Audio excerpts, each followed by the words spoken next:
광어 6만 원에 먹고 가. 젊은이들 잘해줄게. 6만 원. 그 돈이면 소고기를 먹지. 가자. 안녕하세요. 오늘은 제 인생에서 가장 뼈아픈 이야기를 들려드리려 합니다. 저는 올해 65세입니다. 부산에서 태어나 자라고 30년 넘게 은행원으로 일했던 평범한 가장이었습니다. 지금은 배달 대행 아르바이트로 하루하루를 살아가고 있습니다. 어떻게 이렇게 됐냐고요? 단 1년 반 만에 평생 모은 재산 2억 9천만 원이 완전히 증발했습니다. 부산 최고의 관광지 자갈치 시장 앞 화로회 전문점에 투자했다가 모든 걸 잃었습니다. 2019년 9월 30일 제 마지막 출근 날이었습니다. 아침 8시 30분 평소처럼 정장을 입고 넥타이를 맸습니다. 거울을 보니 백발이 많이 섞인 머리가 보였습니다. 61세 정년퇴직을 하는 날이었습니다. 여보, 오늘 마지막이네요. 감회가 새롭겠어요. 아내가 아침을 차려주며 말했습니다. 그러게 벌써 30년이 지났네. 28살에 부산의 한 시중은행에 입사했습니다. 그때는 은행원이 정말 좋은 직업이었습니다. 안정적이고 월급도 괜찮았고 무엇보다 사회적 신뢰가 높았습니다. 처음엔 창구 업무부터 시작했습니다. 고객들의 예금, 출금, 송금 업무를 처리했죠. 점심시간엔 늘 바빴습니다. 1시간 동안 쉴 틈 없이 손님을 받았습니다. 35살에 대리로 승진했습니다. 기업 대출 업무를 맡게 됐죠.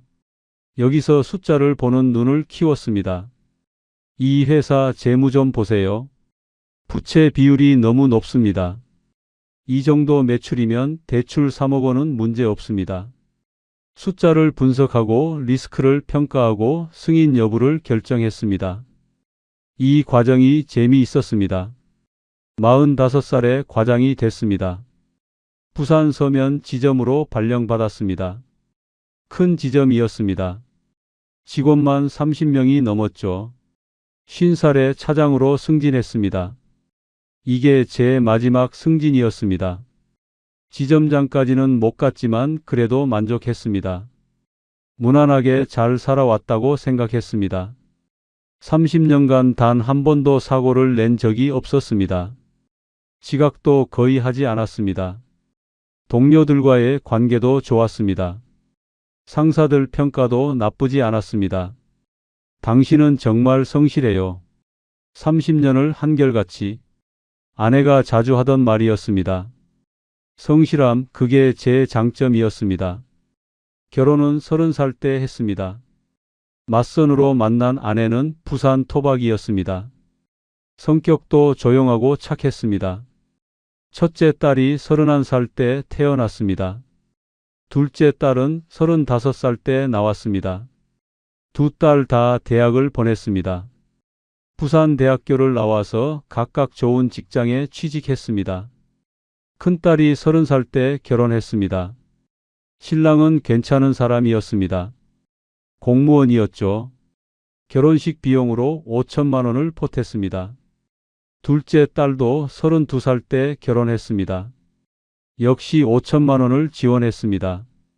딸 둘 시집 보내느라 고생 많았어요. 그래도 잘 결혼했으니 다행이지. 해운대에 있는 20평 아파트에서 살았습니다. 15년 전에 1억 원 주고 산 집이었습니다. 대출은 5년 전에 다 갚았습니다. 완전히 제 집이었죠. 아파트 값도 올라서 시세가 3억 원 정도 됐습니다. 팔 생각은 없었지만 그래도 자산이 있다는 게 든든했습니다. 매달 적금을 들었습니다.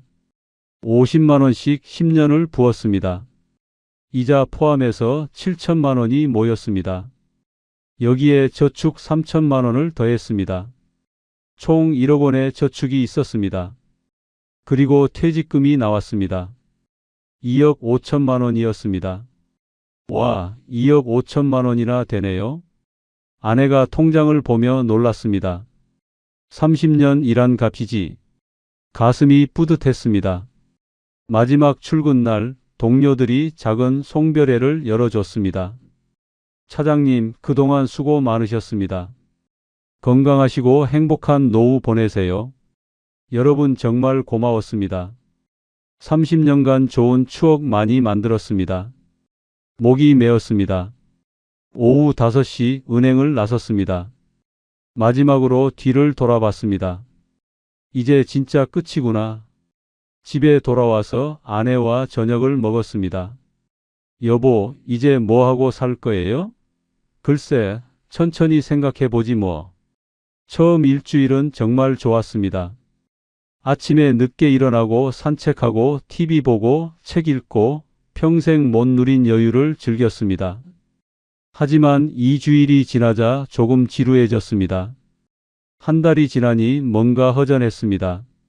노후에 돈벌이가 있어야 하는데 생각이 바뀌기 시작했습니다.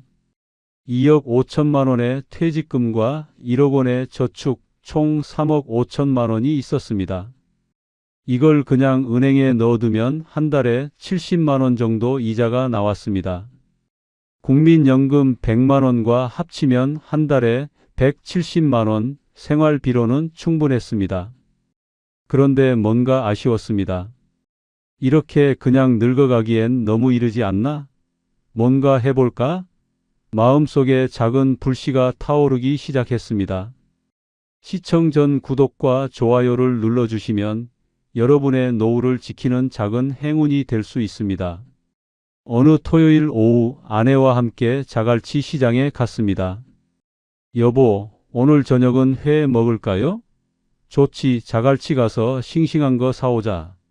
차를 몰고 자갈치 시장으로 향했습니다. 오후 3시쯤 도착했는데 주차장이 꽉 차 있었습니다. 사람 진짜 많네. 주말이라 그런지 정말 붐볐습니다. 여기요, 싱싱한 광어 있어요. 자연산 우럭 맛보세요.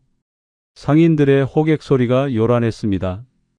관광객들이 여기저기서 사진을 찍고 회를 사고 구경을 했습니다. 중국어, 일본어, 영어가 들렸습니다. 와, 외국인 관광객 많다. 자갈치가 부산 관광 명소잖아. 다들 여기 오지. 광어 한 마리를 샀습니다. 2만 원이었습니다. 2층 식당에 올라가서 회를 떴습니다. 회 뜨는 비용이 10,000원이었습니다. 맛있네요. 역시 자갈치가 최고야. 회를 먹으며 주변을 둘러봤습니다. 모든 테이블이 꽉 차 있었습니다. 줄 서서 기다리는 사람들도 있었습니다. 여기 장사 진짜 잘 되겠는데? 문득 그런 생각이 들었습니다. 식사를 마치고 시장을 나오는데 입구 대로변에 상가 건물들이 보였습니다. 1층은 대부분 식당이었습니다. 회 전문점, 해물탕집, 초밥집. 여기서 장사하면 대박 나겠네. 그 순간 머릿속에 아이디어가 스쳤습니다.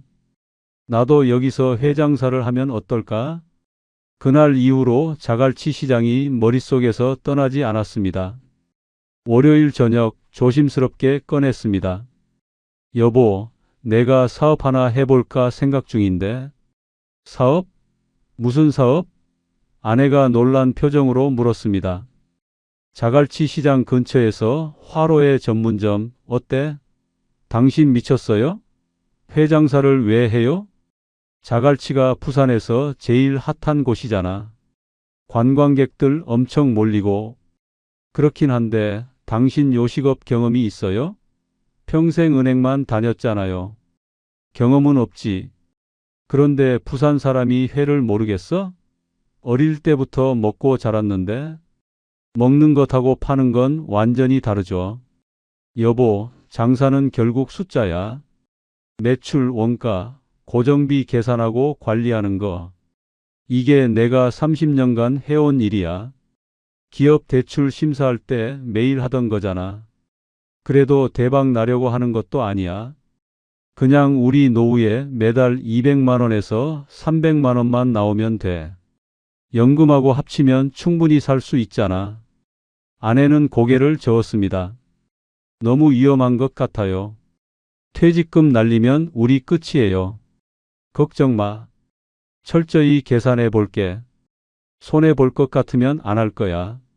정말로요? 약속할 수 있어요? 물론이지. 그날 밤부터 본격적으로 조사를 시작했습니다. 인터넷으로 외식업 관련 자료를 찾아봤습니다. 화로회 전문점 창업 비용, 월 평균 매출, 원가율, 인건비 등을 조사했습니다. 자갈치 상권 분석이라고 검색했습니다. 유동인구 하루 평균 2만 명, 주말엔 3만 명 이상. 외국인 관광객 비중 40%, 평균 객단가 3만 원에서 5만 원. 숫자들을 엑셀에 정리했습니다. 은행원 시절 습관이었습니다.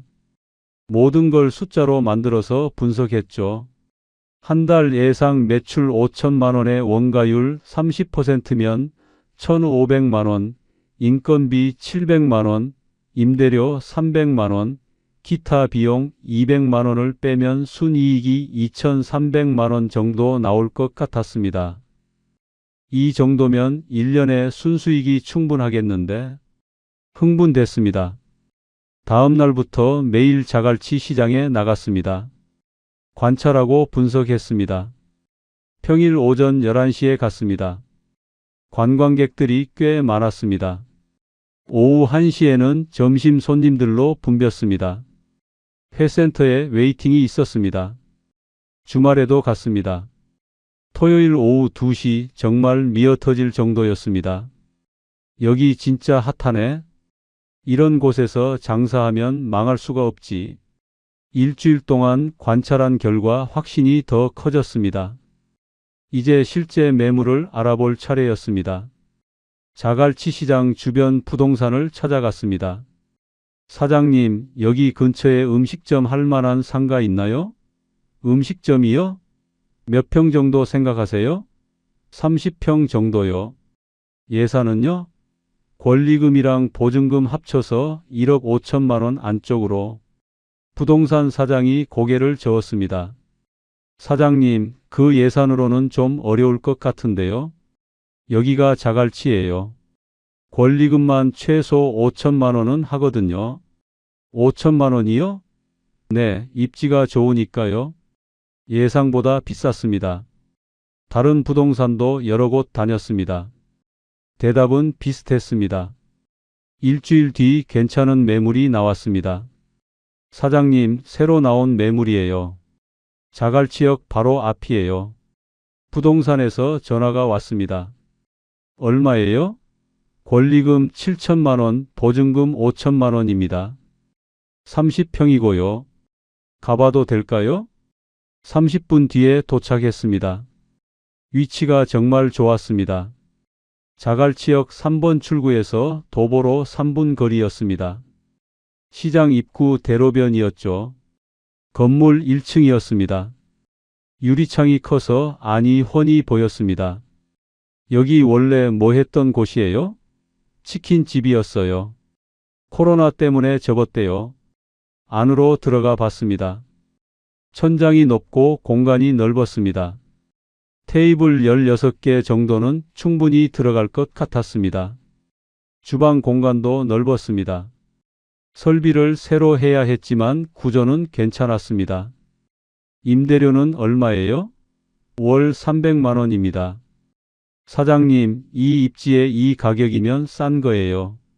밖으로 나와서 주변을 둘러봤습니다.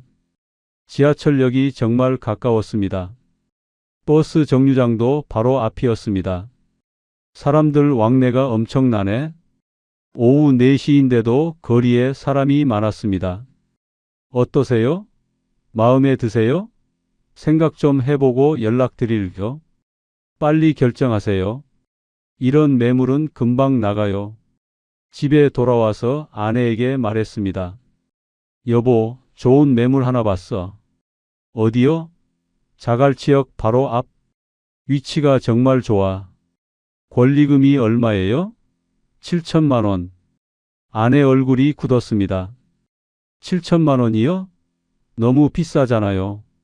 입지를 보면 적당한 가격이야. 며칠을 설득했습니다. 여보, 나 지금 60일이야. 10년 후면 70일이야. 일 못해. 지금 안 하면 기회가 없어. 그래도 아무것도 안 하고 늙어갈 순 없잖아. 나도 뭔가 해보고 싶어. 아내 표정이 조금 누그러졌습니다. 정말 잘 될 거라고 확신해요? 확신해. 자갈치야. 부산 최고 관광지잖아. 결국 아내가 고개를 끄덕였습니다. 알았어요. 그런데 한 가지 조건이 있어요. 뭔데? 만약에 6개월 동안 계속 적자가 나면 바로 접어요. 약속해요. 알았어. 약속할게. 2019년 9월 20일 계약서에 도장을 찍었습니다. 보증금 5천만 원을 송금했습니다. 통장 잔액이 확 줄었습니다. 이제 시작이네요. 떨렸습니다. 61년 인생에서 가장 큰 투자였습니다. 우선 자금 계획을 세웠습니다. 권리금 7천만 원, 보증금 5천만 원으로 총 1억 2천만 원이 나갔습니다. 남은 퇴직금은 1억 3천만 원이었습니다. 인테리어 견적을 받았습니다. 사장님, 화로의 전문점이면 수족관 설치해야죠. 대형으로 하면 2천만 원 정도 들어요. 전체 인테리어 비용이 8천만 원, 주방 설비가 5천만 원, 테이블과 의자에 2,400만 원, 소모품에 3천만 원, 간판에 500만 원이 들어갔습니다. 권리금 보증금에 인테리어 설비까지 합치니 총 3억 1천만 원이 필요했습니다. 퇴직금 2억 5천만 원과 적금 1억 원을 합쳐도 3억 5천만 원이었습니다. 인테리어 비용을 줄이고 운영자금 3천만 원을 남겨두니 5천만 원이 부족했습니다. 은행 대출을 받아야겠네. 은행에 갔습니다. 30년 경력의 은행원 출신이라 심사가 빠르게 통과됐습니다. 금리는 연 3.5%였습니다. 이틀 뒤 5천만 원이 입금됐습니다. 인테리어 공사가 시작됐습니다. 공사 기간이 한 달 반 정도 걸렸습니다. 매일 공사 현장에 나갔습니다. 진행 상황을 확인하고 꼼꼼히 챙겼습니다. 한 달 반이 지나자 파란색과 흰색의 조화로 싱싱하고 깔끔한 이미지의 매장이 완성됐습니다. 대형 수족관도 설치됐습니다. 벽 한쪽을 차지하는 6m짜리 수족관이었습니다. 이제 직원을 구할 차례였습니다. 구인구직 사이트에 공고를 올렸습니다. 이틀 만에 10명 넘게 지원했습니다. 면접을 봤습니다. 경력이 어떻게 되세요? 회 뜨는 일 10년 했습니다. 40대 중반의 남자였습니다. 월급은 300만 원으로 합의했습니다. 서빙 직원도 2명 뽑았습니다. 둘 다 20대 여성으로 한 달에 200만 원씩 드리기로 했습니다. 직원 인건비가 한 달에 700만 원이었습니다. 새벽 5시 부산 공동어 시장에 갔습니다. 도상들과 인사를 나누고 거래처를 확보했습니다. 광어 킬로당 자연산은 5만 원, 양식은 2만 5천 원, 우럭은 자연산 4만 5천 원, 양식 2만 원. 가격을 수첩에 적었습니다. 매일 새벽 시장에 나가서 생선을 보는 눈을 키웠습니다. 10월 말이 됐습니다. 오픈 준비가 끝났습니다. 2019년 11월 1일 오픈 당일이었습니다. 새벽 5시에 일어났습니다. 설레는 마음에 더 일찍 잠이 깼습니다. 여보, 벌써 일어났어요? 응, 잠이 안 와서. 긴장되죠? 엄청 떨려. 가게 문을 열고 불을 켰습니다. 깨끗하고 깔끔한 매장이 눈에 들어왔습니다. 내 가게구나. 가슴이 벅찼습니다. 조리사가 출근하고 공동어 시장에서 재료를 받았습니다. 광어 10마리, 우럭 15마리, 참돔 5마리, 방어 3마리. 총 재료비가 150만 원이었습니다. 수족관에 생선을 넣었습니다. 파란 물속에서 생선들이 헤엄쳤습니다. 9시에 서빙 직원들이 출근했습니다. 사장님 안녕하세요. 오늘 첫날인데 잘 부탁해요. 걱정 마세요. 열심히 할게요. 테이블을 닦고 물컵을 준비하고 반찬을 세팅했습니다. 11시 정각 문을 열었습니다. 부산 바다 화로회 전문점 오픈. 간판에 네온 사인이 밝게 빛났습니다. 하지만 손님이 바로 오지는 않았습니다. 11시 40분쯤 첫 손님이 들어왔습니다. 어서 오세요. 중년 부부였습니다. 여기 오늘 오픈한 거예요? 네, 오늘 첫날입니다. 자연산 광어 중자 주세요. 네, 감사합니다. 첫 주문이었습니다. 손이 떨렸습니다. 첫 매출 6만 원이었습니다. 12시가 지나자 손님이 조금씩 들어오기 시작했습니다. 젊은 커플, 가족 단위, 친구들끼리 테이블이 하나씩 차기 시작했습니다. 오후 1시 점심시간이 되자 손님이 더 많아졌습니다. 여기 자연산 우럭 중자 주세요. 양식 광어 대자요. 주문이 쏟아졌습니다. 첫날 하루 매출은 80만 원이었습니다.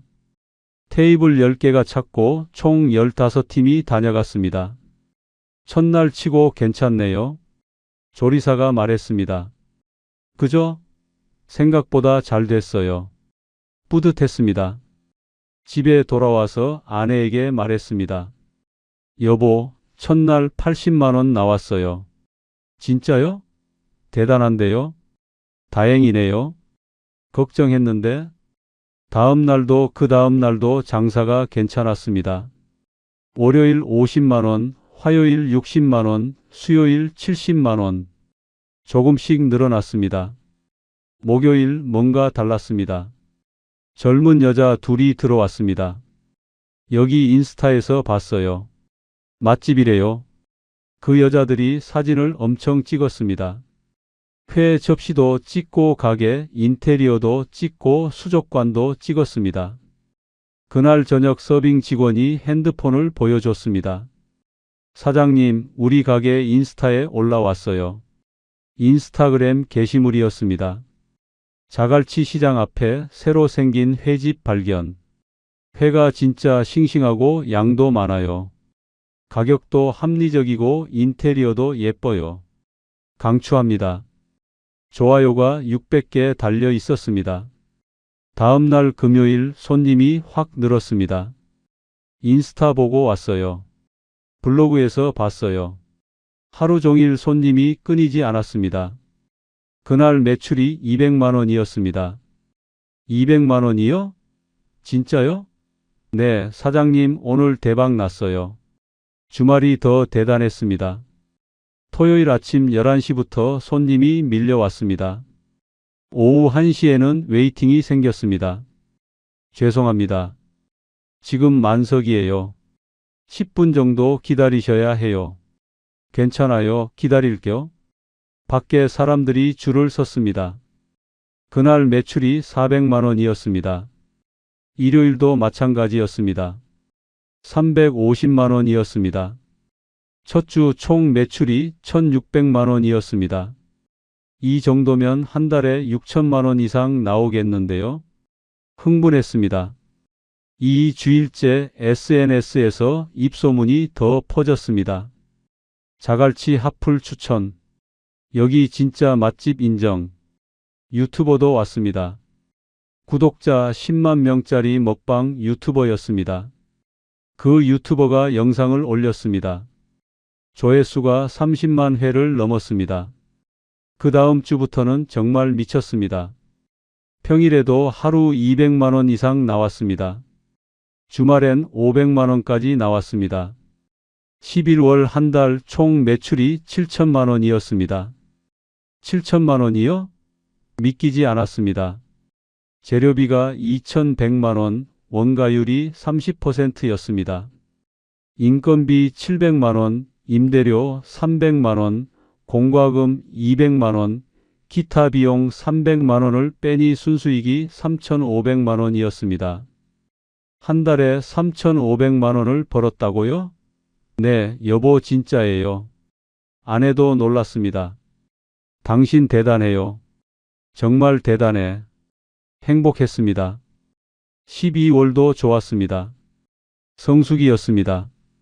연말이라 회식 손님들도 많았습니다. 단체 손님 예약도 밀려들었습니다.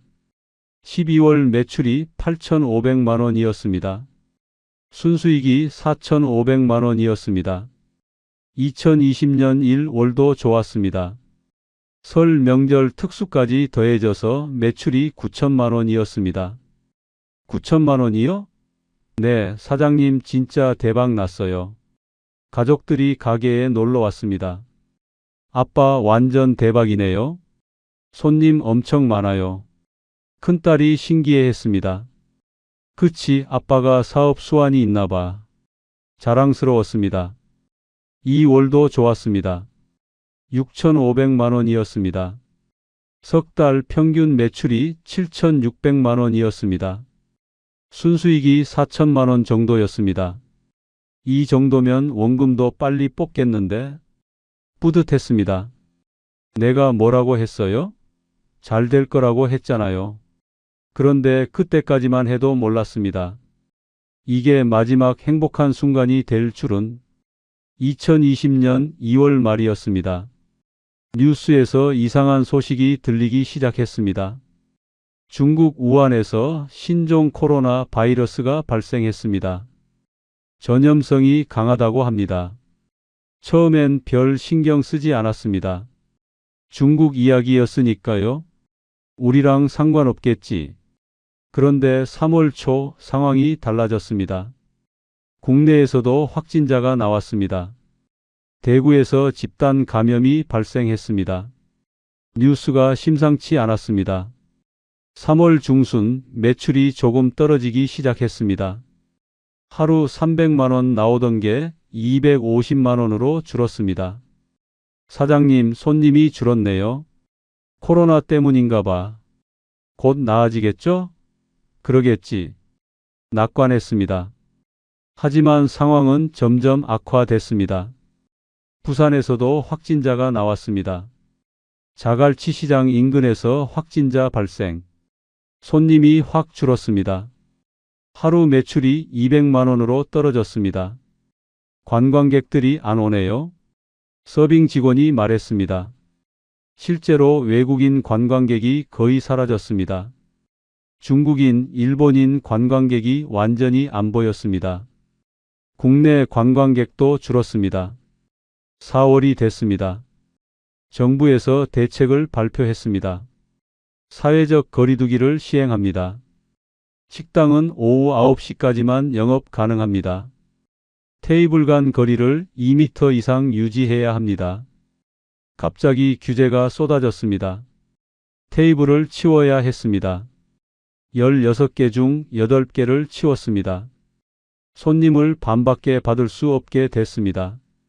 매출이 더 떨어졌습니다. 하루 150만 원 정도였습니다. 이러면 적자예요, 사장님. 조리사가 걱정스럽게 말했습니다. 하루 매출 150만 원이면 한 달에 4,500만 원이었습니다.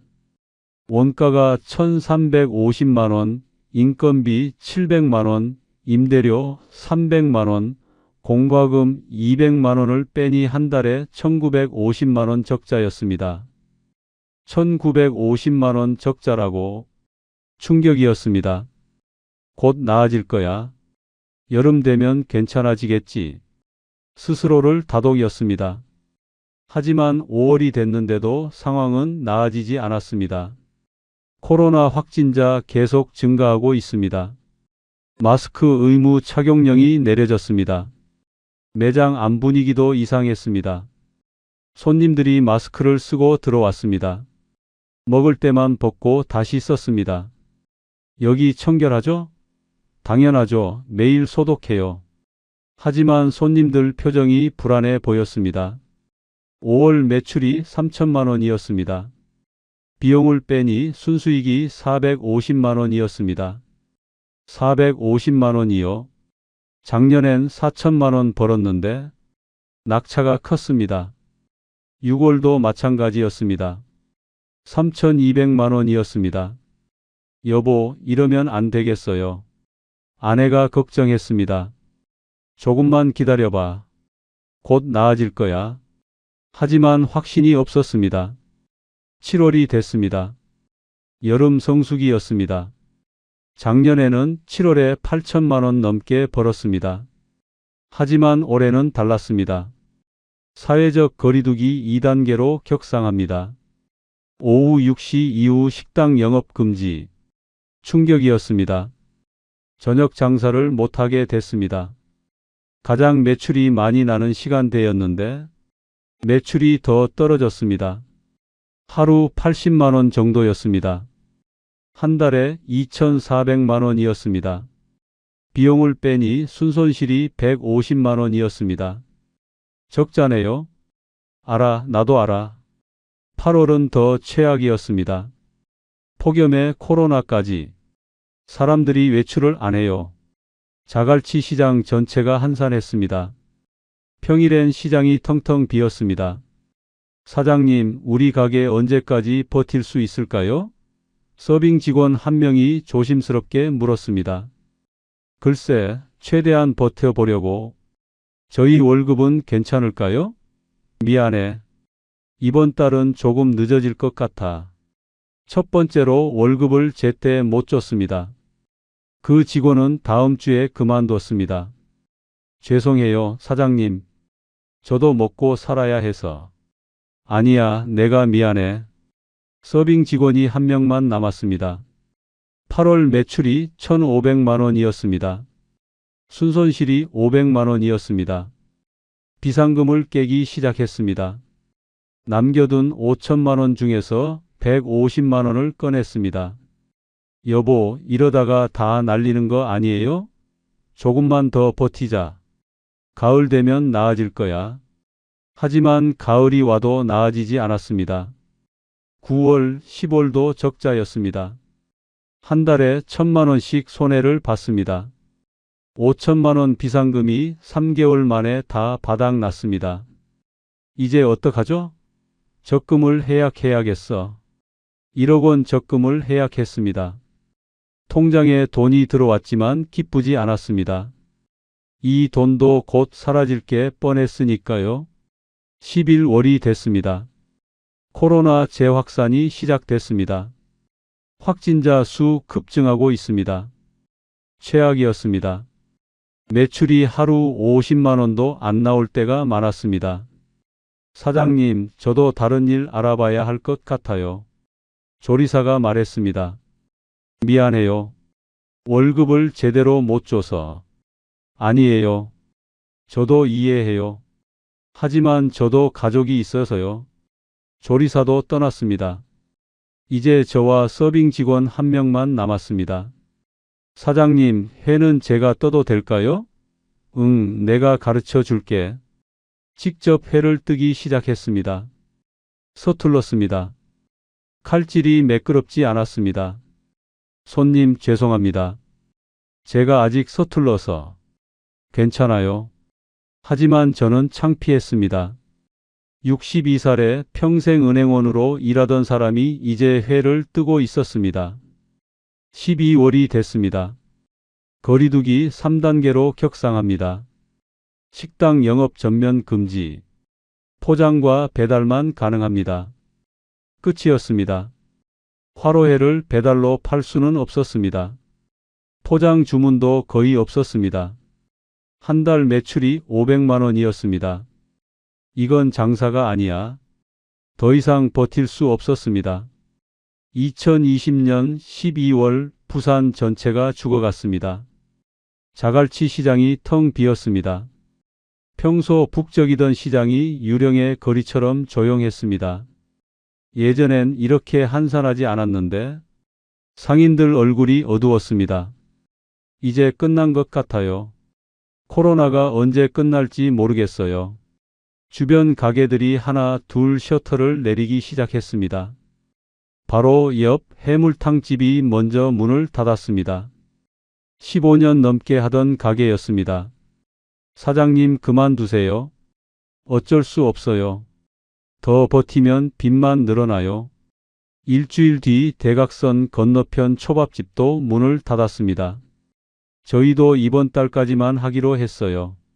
한 달 사이에 주변 식당 5곳이 사라졌습니다. 서면 상권도 초토화됐습니다. 롯데백화점 앞 거리가 텅 비었습니다. 평소엔 사람들로 가득했던 거리가 한산했습니다. 서면도 이제 끝났어요. 택시 기사님이 말했습니다. 예전엔 서면에 손님 많았는데 요즘은 갈 사람이 없어요. 해운대도 마찬가지였습니다. 여름 성수기인데도 해변이 한산했습니다. 호텔들이 문을 닫고 식당들이 폐업했습니다. 관광객이 안 오니까 다 죽는 거예요. 부산 전체 경제가 무너지고 있었습니다. 2021년 1월이 됐습니다. 여보, 이제 정말 그만해야 할 것 같아요. 아내가 울먹였습니다. 알아, 나도 알아. 현실을 인정할 수밖에 없었습니다. 1억 원 적금은 이미 다 써버렸습니다. 석 달 만에 증발했습니다. 이제 남은 게 없어요. 집밖에. 집은 절대 안 돼. 그건 마지막이야. 그럼 가게를 팔아요. 그래야겠지. 결정했습니다. 가게를 정리하기로.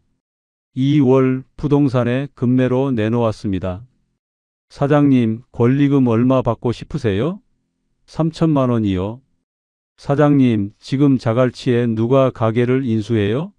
1,000만 원만 받아도 다행이에요. 1,000만 원이요? 제가 7천만 원 주고 산 건데요. 지금은 시세가 그래요. 코로나 때문에 다 망했어요. 부동산 사장님 말이 맞았습니다. 한 달을 기다렸습니다. 아무도 연락이 없었습니다. 사장님, 800만 원에 인수하겠다는 사람 있어요. 800만 원이요? 네, 이것도 운 좋은 거예요. 생각 좀 해볼게요. 집에 돌아와서 아내와 상의했습니다. 여보, 800만 원에 팔래요? 800만 원이요?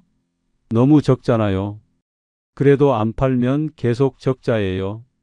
한 달에 1,000만 원씩 나가요. 팔아요. 이제 그만해요. 눈물이 났습니다. 3월 결국 1,000만 원의 급매로 넘겼습니다. 보증금은 어떻게 해요? 보증금도 포함이에요. 알았어요. 1억 2천만 원을 투자했는데 회수한 돈은 고작 1,000만 원이었습니다. 손실액이 1억 1천만 원이었습니다. 인테리어와 설비에 들어간 1억 3천만 원은 한 푼도 건지지 못했습니다. 수족관, 냉장고, 제빙기, 테이블, 의자 모두 버려야 했습니다. 이걸 다 버린다고요? 네, 새 주인이 다시 할 거래요. 허무했습니다. 3월 30일 마지막 날이었습니다. 가게 문을 잠갔습니다. 마지막으로 뒤를 돌아봤습니다. 5개월 동안 제 가게였던 곳이었습니다. 안녕? 눈물이 흘렀습니다. 2021년 4월이었습니다. 집에 돌아와서 정산을 했습니다. 종이에 숫자를 적었습니다. 투자금 총액 3억 원, 권리금 7천만 원, 보증금 5천만 원, 인테리어 8천만 원, 설비 5천만 원, 초기 운영자금 3천만 원, 은행 대출 5천만 원. 회수한 금액은 권리금 1,000만 원. 그게 전부였습니다. 순손실 2억 9천만 원이었습니다. 2억 9천만 원. 믿기지 않았습니다.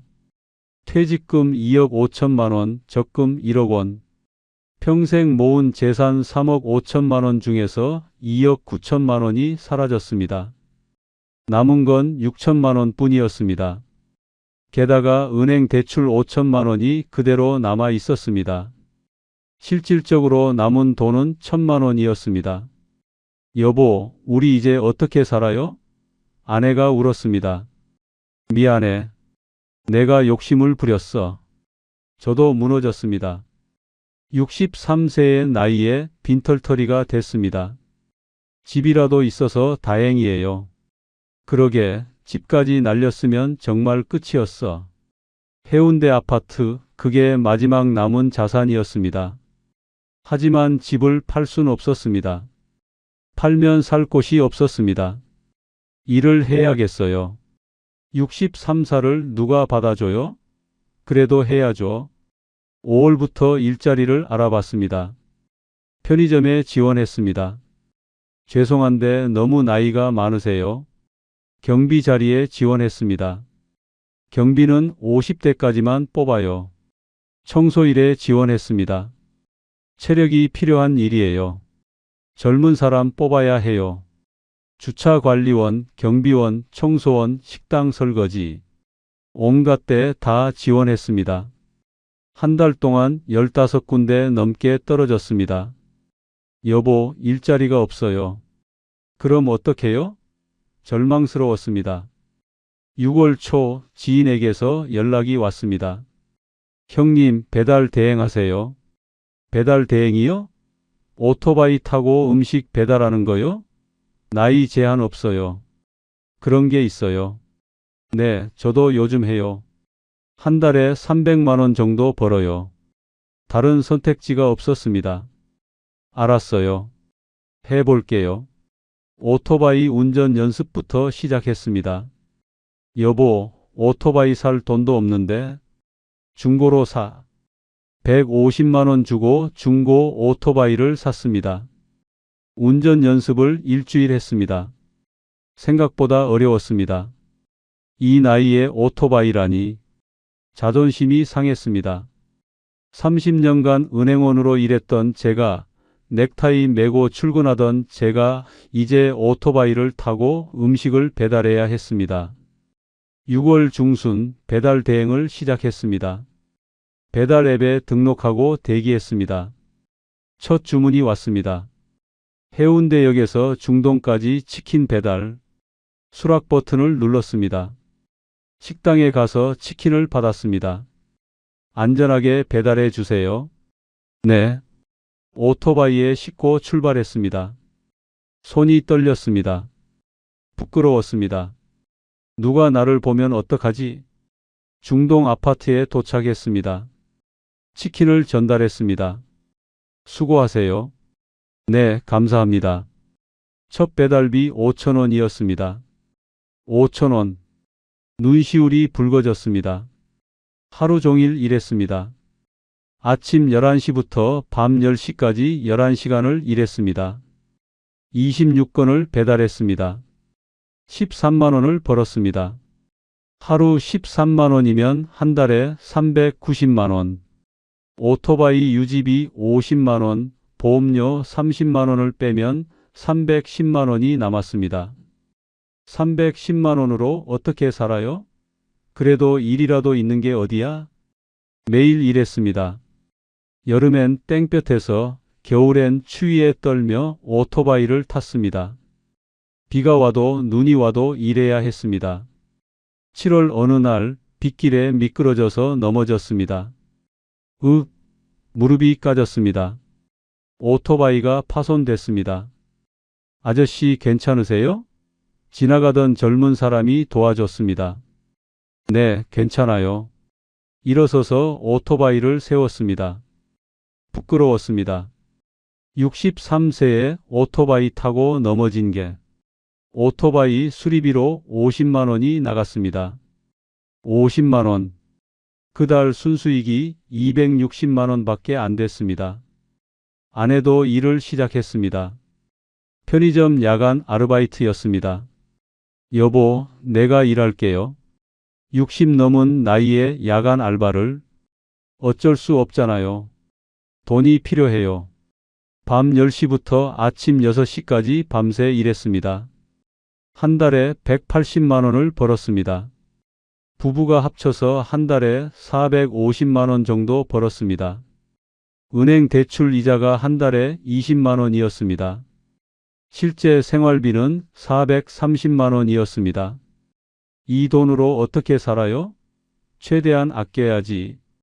전에는 외식도 자주 하고 여행도 가고 옷도 사입고 했습니다. 이제는 그런 거 없었습니다. 그냥 먹고 사는 것만으로도 빠듯했습니다. 아빠 괜찮으세요? 큰딸이 매달 50만 원씩 보내줬습니다. 아니야, 너희들도 살기 힘들잖아. 아빠는 괜찮아. 자식들한테 손 벌리고 싶지 않았습니다. 하지만 결국 받을 수밖에 없었습니다. 안 받으면 진짜 못 살았습니다. 아빠 죄송해요. 제가 더 도와드리지 못해서. 아니야, 고마워. 내가 있어서 아빠가 힘이 난다. 눈물이 났습니다. 2022년이 됐고, 2023년이 됐고, 2024년이 됐습니다. 여전히 배달 대행을 하고 있습니다. 이제 65세가 됐습니다. 얼마나 더 이 일을 할 수 있을지 모르겠습니다. 체력이 예전 같지 않습니다. 무릎도 아프고 허리도 아픕니다. 67살까지는 해야 하는데 대출을 다 갚으려면 2년은 더 일해야 했습니다. 버텨야지, 어쩔 수 없어. 매일 아침 5시에 일어납니다. 몸이 무겁습니다. 어젯밤 10시까지 일했는데 자정이 되어서야 잠들었습니다. 6시간도 못 잤습니다. 침대에서 일어나는 게 힘듭니다. 무릎이 삐걱거립니다. 허리를 펴는 게 고통스럽습니다. 화장실에 가서 세수를 합니다. 거울을 봅니다. 백발이 성성한 65세 노인이 보입니다. 주름이 깊게 패였습니다. 눈가에 검은 기미도 생겼습니다. 30년 은행원 시절엔 이렇게 늙지 않았는데 4년 만에 10년은 늙은 것 같습니다. 간단히 아침을 먹습니다. 빵 한 조각과 우유 한 잔. 아내가 차려줍니다. 오늘도 조심해요. 비 온대요. 알았어. 걱정 마. 아내는 지금 막 퇴근해서 돌아왔습니다. 밤새 편의점에서 일했습니다. 얼굴이 피곤해 보입니다. 여보, 당신도 좀 쉬어. 괜찮아요. 이 정도는. 하지만 괜찮지 않습니다. 60이 넘은 아내가 밤새 일하는 게 아침 6시 집을 나섭니다. 오토바이를 끌고 나옵니다. 4년 된 오토바이입니다. 군데군데 녹이 슬고 페인트가 벗겨졌습니다. 시동을 겁니다. 부르릉. 엔진 소리가 거칩니다. 언제 고장 날지 모릅니다. 그래도 고칠 돈이 없으니 계속 탈 수밖에 없습니다. 배달 앱을 켭니다. 대기 상태로 전환합니다. 주문을 기다립니다. 새벽 6시부터 주문이 들어옵니다. 아침 식사를 시키는 사람들이 있습니다. 첫 주문이 옵니다.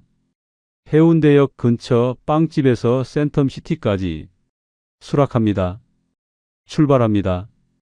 빵집에 도착합니다. 빵과 커피를 받습니다. 안전하게 배달해 주세요. 네. 젊은 직원이 말합니다. 제 손잡벌 되는 나이입니다. 그 직원 눈빛에서 연민이 보입니다. 저 나이에 배달을 하다니. 그런 눈빛입니다. 부끄럽습니다. 센텀시티 아파트에 도착합니다. 엘리베이터를 타고 20층까지 올라갑니다. 초인종을 누릅니다. 문이 열립니다. 30대 정도 되는 남자가 받습니다. 수고하세요. 짧게 인사하고 문을 닫습니다. 배달비 4,000원이 적립됩니다. 다시 내려와서 대기합니다. 두 번째 주문이 옵니다. 마린시티에서 중동까지 족발 배달. 수락합니다. 오전 시간인데 벌써 족발을 먹는 사람이 있습니다. 족발집에 가서 음식을 받습니다. 무겁습니다. 오토바이 뒤에 싣습니다. 균형을 잡기가 어렵습니다. 중동까지 가는 길이 멉니다. 20분 정도 걸립니다. 비가 조금씩 내리기 시작합니다. 우비를 입습니다. 시야가 흐려집니다. 조심해서 운전합니다. 빗길은 위험합니다. 4년 전에 한번 넘어진 적이 있습니다. 그때 생각이 납니다. 중동 아파트에 도착합니다. 50층짜리 고층 아파트입니다. 엘리베이터를 타고 40층까지 올라갑니다. 숨이 찹니다. 체력이 예전 같지 않습니다. 초인종을 누릅니다. 젊은 여자가 문을 엽니다. 고맙습니다. 배달비 6,000원이 적립됩니다. 이렇게 하루 종일 일합니다. 아침 6시부터 밤 10시까지 16시간을 일합니다. 중간에 점심 1시간, 저녁 30분 쉽니다. 그것도 제대로 된 휴식이 아닙니다. 편의점에서 삼각김밥 사서 오토바이 옆에서 먹습니다.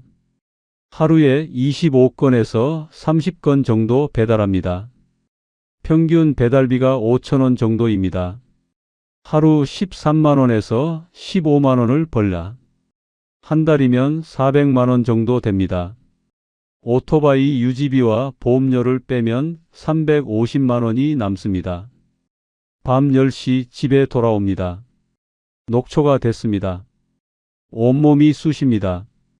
무릎이 특히 아픕니다. 계단을 올라가는 게 힘듭니다. 문을 열고 들어갑니다. 아내가 나가려고 준비 중입니다. 여보, 다녀올게요. 응, 조심해. 아내는 지금부터 편의점에 가서 밤새 일합니다. 혼자 저녁을 먹습니다. 아내가 차려놓은 밥과 반찬입니다. 김치찌개와 계란말이. 간단합니다. 예전에는 외식도 자주 하고 고기도 사 먹었는데 이제는 그런 여유가 없습니다. 먹고 사는 것만으로도 빠듯합니다. 식사를 마치고 샤워를 합니다. 뜨거운 물이 몸을 적십니다. 근육이 조금 풀립니다. 하지만 피로는 완전히 가시지 않습니다. 수건으로 몸을 닦습니다. 거울에 비친 제 몸을 봅니다. 30년 은행원 시절에는 배도 안 나오고 팔뚝도 탄탄했는데 이제는 여기저기 처지고 주름졌습니다. 침대에 눕습니다. 천장을 바라봅니다. 오늘 하루도 끝났습니다. 내일도 똑같은 하루가 반복될 겁니다. 그 다음 날도, 그 다음 날도. 언제까지 이렇게 살아야 할까? 대출 이자가 한 달에 20만 원입니다. 원금 5천만 원을 다 갚으려면 아직 멀었습니다. 큰딸이 매달 50만 원씩 보내줍니다. 둘째 딸도 가끔 30만 원씩 보냅니다. 자식들 돈으로 사는 게 창피합니다. 하지만 그 돈 없으면 살 수가 없습니다. 아내 수입 180만 원, 제 수입 350만 원, 합쳐서 530만 원입니다. 대출 이자 20만 원 내고 나면 510만 원입니다. 생활비로 400만 원 정도 나갑니다.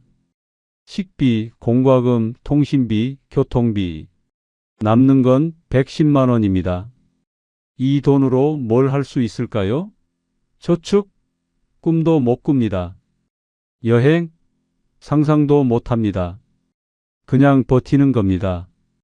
병원비라도 나오면 큰일입니다. 작년에 무릎이 너무 아파서 병원에 갔습니다. 연골이 많이 닳았대요. 수술을 하셔야 합니다. 의사가 말했습니다. 수술비가 얼마나 나오나요? 300만 원 정도입니다. 300만 원. 그 돈이 어디 있습니까? 약으로 버티겠습니다. 진통제를 먹고 버팁니다. 눈을 감습니다. 잠이 오지 않습니다. 생각이 많습니다. 만약 그때 자갈치 해집을 안 했다면 퇴직금 2억 5천만 원과 적금 1억 원을 그냥 은행에 넣어뒀다면 한 달에 170만 원 이자가 나왔을 겁니다. 국민연금 100만 원과 합치면 270만 원. 부부가 소박하게 사는 데는 충분했을 겁니다. 외식 한번 줄이고 여행 조금 덜 가면 됐습니다. 지금처럼 고생하지 않아도 됐습니다. 오토바이 타고 배달하지 않아도 됐습니다. 아내가 밤새 편의점에서 일하지 않아도 됐습니다. 후회가 밀려옵니다. 왜 그랬을까?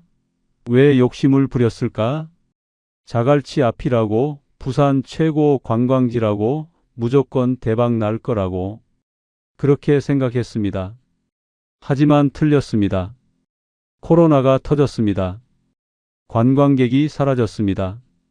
매출이 급락했습니다. 1년 반 만에 2억 9천만 원이 날아갔습니다. 눈물이 흐릅니다. 베개가 젖습니다. 울음소리가 나오지 않게 입을 막습니다. 아내한테 들키고 싶지 않습니다. 남자가 우는 모습 보이고 싶지 않습니다. 하지만 참을 수가 없습니다. 평생 성실하게 살았습니다. 30년간 한 번도 사고 없이 은행원으로 근무했습니다. 가족을 사랑하는 평범한 가장이었습니다.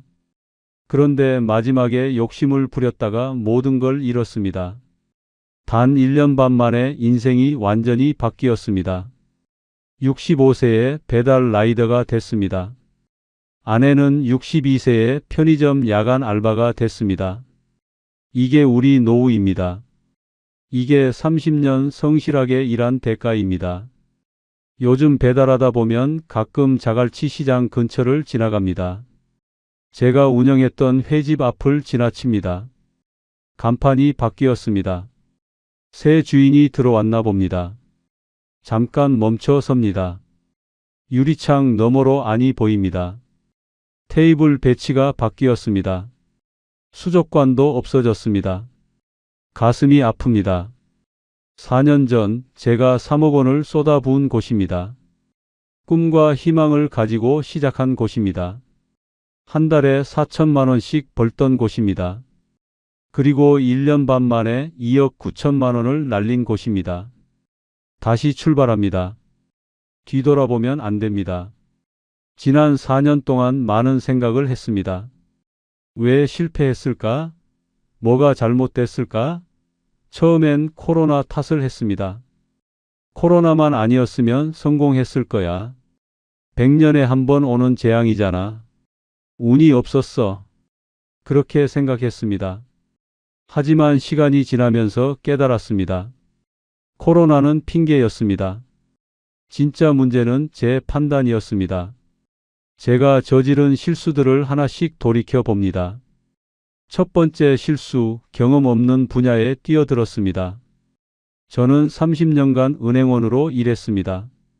숫자 보는 눈은 있었습니다. 하지만 외식업 경험은 제로였습니다. 부산 사람이 회를 모르겠어? 그게 착각이었습니다. 회를 좋아하는 것과 회 장사를 하는 건 완전히 다른 문제였습니다. 원가 관리, 재고 관리, 위생 관리, 직원 관리, 고객 응대. 모든 게 낯설었습니다. 배워가면서 하려고 했는데 시간이 없었습니다. 코로나가 터져 버렸으니까요. 경험이 있었다면 위기 상황에서 대응할 수 있었을 겁니다. 배달로 전환한다든지 다른 방법을 찾는다든지. 하지만 저는 그냥 무너질 수밖에 없었습니다. 두 번째 실수, 관광 수요에만 의존했습니다. 자갈치 시장 앞이라는 입지가 좋아 보였습니다. 실제로 평소엔 관광객이 많았죠. 하루에 2만 명 이상 지나갔습니다. 하지만 코로나가 터지자 관광객이 완전히 사라졌습니다. 외국인 관광객 제로, 국내 관광객도 거의 없었습니다. 부산 토박이들만으로는 장사가 안 됐습니다. 입지를 선택할 때는 외부 변수에 얼마나 취약한지도 고려해야 합니다. 관광 수요만 믿고 시작하면 안 됩니다. 지역 주민들이 꾸준히 찾아올 수 있는 곳이어야 합니다. 저는 그걸 생각하지 못했습니다. 세 번째 실수, 퇴직금 전부를 투자했습니다. 3억 원을 투자했습니다. 퇴직금 2억 5천만 원, 적금 1억 원, 대출 5천만 원. 거의 전 재산을 쏟아부은 겁니다. 망하고 나니 빚만 남았습니다. 63세에 빚쟁이가 됐습니다. 퇴직금은 평생 모은 돈입니다. 함부로 건드리면 안 됩니다. 투자하더라도 최소한 절반은 남겨둬야 합니다. 만약을 위해서요. 저는 그걸 몰랐습니다. 전부 다 쏟아부었습니다. 결과는 참담했습니다. 네 번째 실수, 비수기를 고려하지 않았습니다. 저는 성수기만 봤습니다. 11월, 12월, 1월, 2월, 그때는 정말 장사가 잘 됐습니다. 한 달에 7천만 원에서 9천만 원까지 벌었습니다. 이 정도면 계속 잘 되겠네. 그렇게 생각했습니다. 하지만 비수기를 몰랐습니다. 외식업은 계절의 영향을 많이 받습니다. 특히 자갈치 같은 관광지는 비수기 영향이 큽니다. 여름엔 덥고 겨울엔 춥고 봄, 가을만 좋습니다. 코로나가 아니었어도 여름엔 장사가 안 됐을 겁니다. 1년 내내 고르게 장사가 되는지 확인해야 합니다. 성수기 매출만 보고 판단하면 안 됩니다. 5번째 실수, 예비 자금을 충분히 준비하지 않았습니다. 저는 초기 투자금만 계산했습니다. 권리금, 보증금, 인테리어, 설비. 이것만 생각했습니다. 운영자금으로 3천만 원을 준비했는데 턱없이 부족했습니다. 첫 달부터 매출이 나오는 게 아닙니다. 처음 몇 달은 적자 나는 게 정상입니다. 인건비, 임대료, 재료비, 공과금. 매달 나가는 돈이 많습니다. 최소 1년치 운영자금은 있어야 합니다. 저는 그걸 몰랐습니다. 3천만 원만 준비했습니다. 3개월 만에 바닥났고 적금을 해약해야 했습니다. 6번째 실수, 손절 타이밍을 놓쳤습니다. 저는 너무 오래 버텼습니다. 3개월 연속 적자가 났을 때 그만뒀어야 했습니다. 하지만 저는 계속 버텼습니다. 곧 나아질 거야. 조금만 더 버티면 돼. 그 결과 적금 1억 원을 다 날렸습니다. 미련을 버리고 빨리 정리하는 게 답입니다. 손실을 최소화해야 합니다. 저는 그걸 몰랐습니다. 끝까지 버텼습니다. 결국 2억 9천만 원을 날렸습니다. 7번째 실수, 코로나 같은 외부 변수를 고려하지 않았습니다. 코로나 같은 건 100년에 한 번 오는 거야. 저는 그렇게 생각했습니다. 하지만 실제로 왔습니다. 그리고 제 가게를 망하게 만들었습니다. 외부 변수는 언제든 올 수 있습니다. 전염병, 경제위기, 자연재해, 정치적 혼란. 이런 걸 고려하지 않으면 위험합니다. 설마 그런 일이 일어나겠어? 그런 생각이 위험합니다. 저는 그 생각 때문에 망했습니다. 8번째 실수, 가족의 반대를 무시했습니다. 아내가 처음에 반대했습니다. 위험해요. 퇴직금 날리면 우리 끝이에요. 하지만 제가 밀어붙였습니다. 걱정 마. 잘 될 거야. 결국 아내 말이 맞았습니다. 그리고 아내까지 고생하게 만들었습니다. 60 넘은 나이에 편의점 야간 아르바이트를 하게 됐습니다. 제 잘못된 판단이 가족 전체를 힘들게 만들었습니다. 혼자만의 결정으로 큰 투자를 하면 안 됩니다. 9번째 실수, 안정적인 삶을 거부했습니다. 저는 평범한 노후를 거부했습니다. 그냥 놀기만 할 순 없어. 뭔가 해야지. 욕심을 냈습니다. 하지만 지금 돌이켜보니 평범한 게 최고였습니다. 퇴직금 3억 5천만 원 있었으면 정기예금 넣어두고 이자 받으며 살았어야 했습니다. 한 달 170만 원이면 충분했습니다. 소박하게 살 수 있었습니다. 욕심내지 말았어야 했습니다. 지금은 배달 대행으로 근근히 살아갑니다. 노후는 없습니다. 배달하면서 가끔 생각합니다. 만약 다시 돌아갈 수 있다면, 2019년 9월로 돌아갈 수 있다면, 저는 절대 자갈치 해집을 하지 않을 겁니다. 퇴직금을 은행에 넣어둘 겁니다. 평범하게 살 겁니다. 하지만 시간은 되돌릴 수 없습니다. 지금 제 상황은 이렇습니다. 65세, 배달 대행으로 한 달에 400만 원 정도 벌라. 오토바이 유지비, 보험료 빼면 350만 원 정도 남습니다. 아내는 편의점 야간 알바로 180만 원 정도 벌냐. 부부가 합쳐서 한 달에 530만 원입니다. 대출 이자 20만 원 내고 나면 510만 원입니다. 여기서 생활비 쓰고 나면 남는 게 거의 없습니다. 저축은 꿈도 못 꿉니다. 그냥 버티는 겁니다. 건강이 나빠지면 어떻게 될지 모르겠습니다. 일을 못하면 수입이 끊기니까요. 큰딸이 매달 50만 원씩 보내주는데 그것도 미안합니다. 자식 돈으로 사는 게 얼마나 창피한지 아세요? 평생 성실하게 일했습니다. 30년간 한 번도 사고 없이 은행원으로 근무했습니다. 성실하고 책임감 있고 가족을 사랑하는 평범한 가장이었습니다. 그런데 마지막에 욕심을 부렸다가 모든 걸 잃었습니다. 단 1년 반 만에 인생이 완전히 바뀌었습니다. 지금 이 영상을 보시는 분들께 간곡히 부탁드립니다. 퇴직금으로 사업하지 마세요. 특히 경험 없는 외식업은 절대 하지 마세요. 자갈치 앞이라고, 서면 한복판이라고, 해운대 바닷가라고 해서 무조건 잘 되는 게 아닙니다. 입지가 좋아도 망할 수 있습니다. 안정적이고 평범한 삶이 가장 행복한 삶입니다. 욕심내지 마세요. 조금 더 벌어볼까? 대박 한번 나볼까? 이런 생각이 위험합니다. 지금 가진 걸로 만족하세요. 퇴직금 있으면 은행에 넣어두고 이자 받으며 사세요. 그게 가장 안전하고 행복한 방법입니다. 저처럼 되지 마세요. 60 넘어서 배달 아르바이트 하지 마세요. 평생 모은 재산 1년 만에 날리지 마세요. 가족을 고생시키지 마세요. 후배 여러분께 꼭 말씀드리고 싶은 교훈을 정리하겠습니다. 첫째, 경험 없는 분야에 절대 뛰어들지 마세요. 아무리 좋아 보여도 아무리 잘 될 것 같아도 경험이 없으면 위험합니다. 특히 외식업은 정말 어렵습니다. 10개 중에 하나 성공하면 다행입니다. 둘째, 퇴직금 전부를 투자하지 마세요. 최소한 절반은 남겨두세요.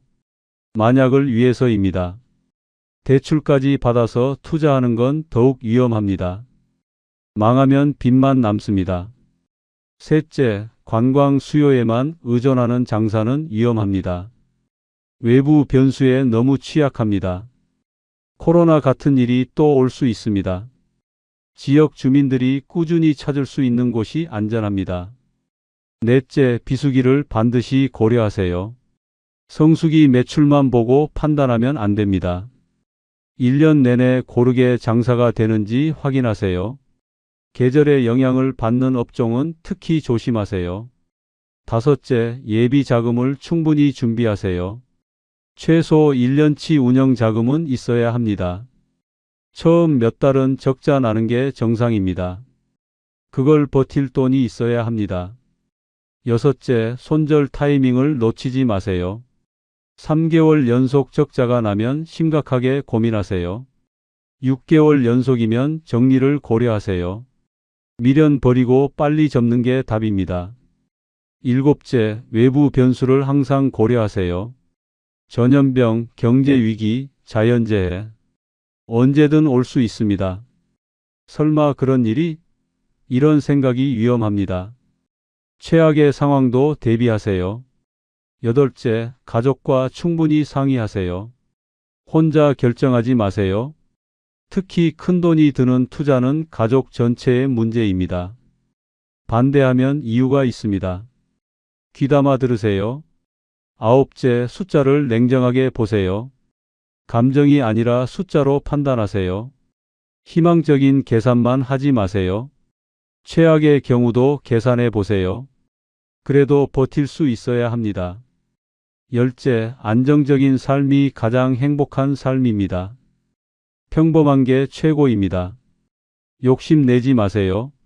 지금 가진 걸로 만족하며 사세요. 소박한 행복이 진짜 행복입니다. 저는 이 모든 교훈을 뼈저리게 배웠습니다. 2억 9천만 원이라는 엄청난 대가를 치르고 배웠습니다. 4년이 지난 지금도 그 대가를 치르고 있습니다. 매일 배달 대행을 하면서 몸이 아파도 참으면서 자식들 돈을 받으면서 살고 있습니다. 하지만 한 가지 위안이 있다면 제 이야기가 누군가에게 도움이 될 수 있다는 겁니다. 제 실패가 다른 분들의 성공으로 이어질 수 있다는 겁니다. 여러분은 제 실수를 반복하지 마세요. 저보다 현명하게 선택하세요. 퇴직금 있으면 은행에 넣어두세요. 정기예금이자 받으며 사세요. 한 달에 100만 원, 200만 원이면 충분합니다. 국민연금과 합치면 소박하게 살 수 있습니다. 외식 한번 줄이고 여행 조금 덜 가면 됩니다. 그게 행복입니다. 대박을 꿈꾸지 마세요. 한 달에 3천만 원, 4천만 원 벌겠다는 욕심 버리세요. 그 욕심이 독입니다. 저처럼 평생 모은 재산 다 날리고 60 넘어서 배달 아르바이트 하게 됩니다. 부디 현명한 선택하시길 바랍니다.